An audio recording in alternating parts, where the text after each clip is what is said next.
Okay, I'm just going to share my screen.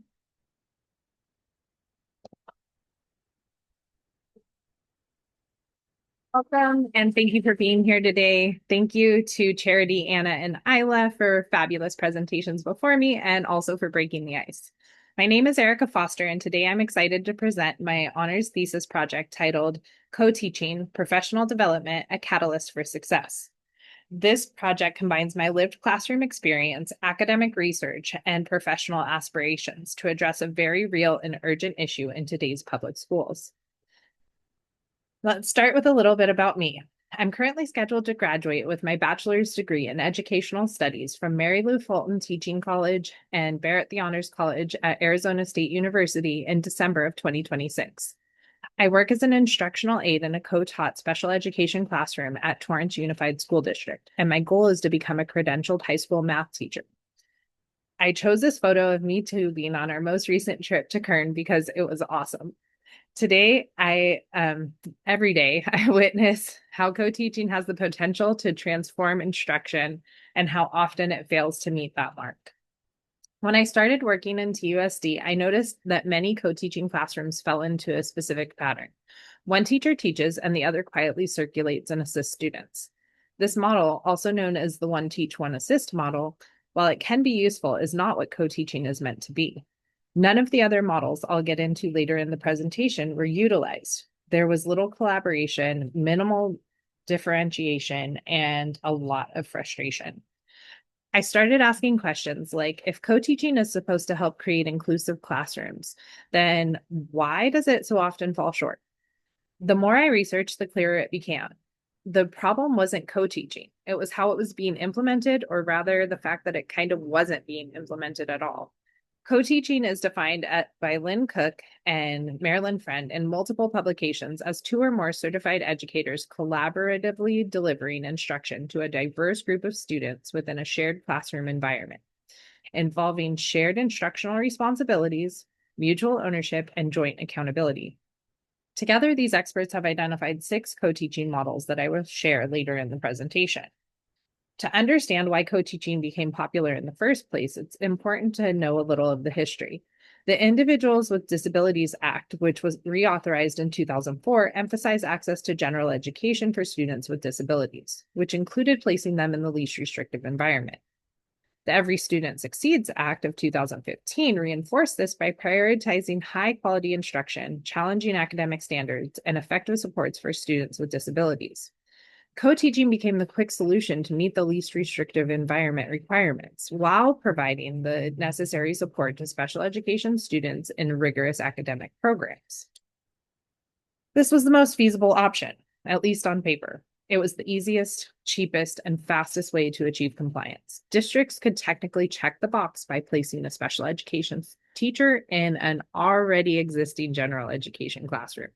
But without training and support, was it really inclusion, or was it simply compliance?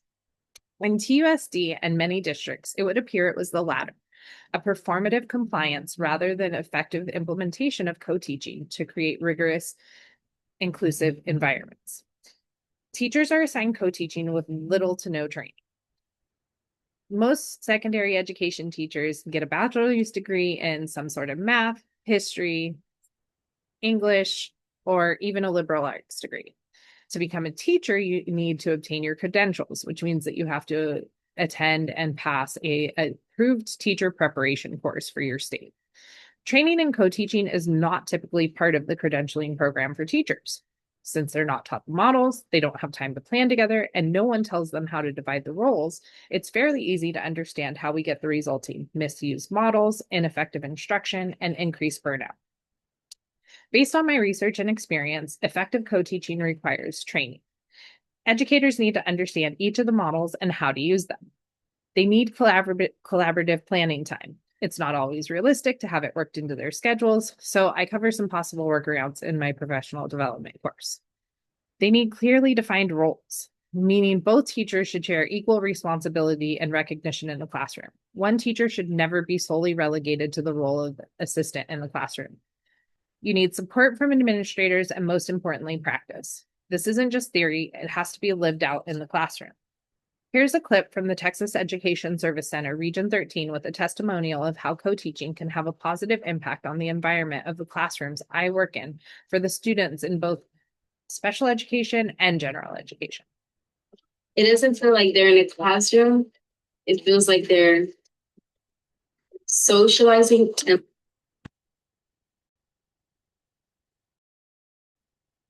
learning at the same time. I don't think they feel apart or separate.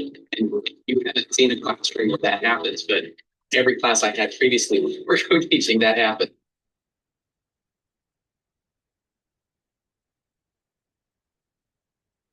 The video highlighted just a few of the social and professional benefits from properly implemented co-teaching. However, that separation and lack of cohesion the male teacher was describing towards the end of the clip are a few of the pitfalls I have also observed in my experiences at TUSD. To address the root cause of inadequate training and preparation, I created a 2-day professional development course specifically for TUSD secondary educators. Day 1 focuses on understanding the 6 co-teaching models, key strategies like differentiation or tailoring lessons to students' needs, and collaboration. It also includes realistic scenarios and ideal classroom experiences. Day 2 is completely hands-on. Teachers engage in role play, lesson planning, and peer review exercises in real TUSD scenarios. The goal is to move teachers from passive participants to confident collaborators.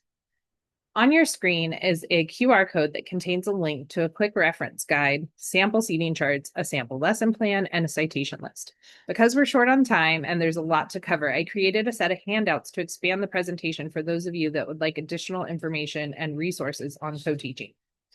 Let me give you a quick breakdown on the 6 models of co-teaching as outlined by Cook and Friend, respected leaders in the field of co-teaching who authorized several publications on the topic spanning over 30 years of research.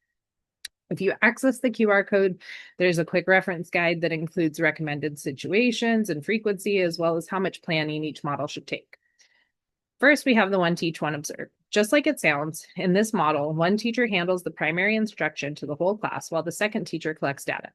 That data is valuable, but this should be used sparingly because only one teacher is really doing the work of teaching. Ideally, this should be used to identify groups for future lessons. It should be used for behavioral intervention data or maybe some specific data that you need for a certain student's IEP. Next, we have the one teach, one assist. This model is the most commonly used, but it should be used sparingly because it relegates the one teacher to the role of an assistant. One teacher teaches, like I said, and the other one circulates around the classroom, which as an instructional aide, that's what I do. The teacher should lead the show. Parallel teaching. The students in the class are divided into 2 equal groups. There's a visual seating arrangement for this one and the other models on page 2 of that handout. Both teachers teach the same content simultaneously, usually delivering it via different methods. One may adapt the lesson for visual learners, the other one for more tactile learners, but they're teaching the same content at the same time. This model is ideal for differentiation and should be used frequently. Next, you have station teaching. Station teaching rotates students through stations. Each teacher oversees their specific stations, and it's great for small group work and allows for peer mentorship. This should also be used frequently. In fact, you see it so often in regular general education classes, special education classes with a single instructor because you can cover so much information in one session. The next one is alternative teaching. One teacher leads the class for general instruction, and then the other teacher leads a small group that requires enrichment or interventions of some sort. This model should be used occasionally, mainly because it creates an environment of segregation when we're aiming for inclusivity. Finally, we have team teaching. Both teachers lead instruction together, switching off, taking turns speaking throughout the lesson. Team teaching is dynamic and effective, but it requires strong chemistry. Picture John C. Reilly and Will Ferrell in Step Brothers or Talladega Nights. In each movie, they're playing different characters, but they maintain that same on-screen chemistry that demands the attention of the audience. That's what team teachers have to do in team teaching. So it should be used occasionally, mainly due to the amount of planning and the level of organization necessary.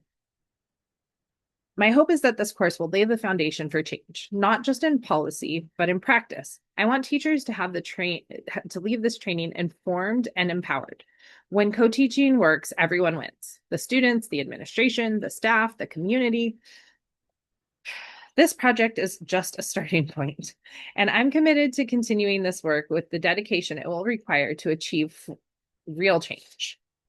Thank you for your time and attention. I'm looking forward to the questions and diving deeper into any part of the project you'd like to hear more about.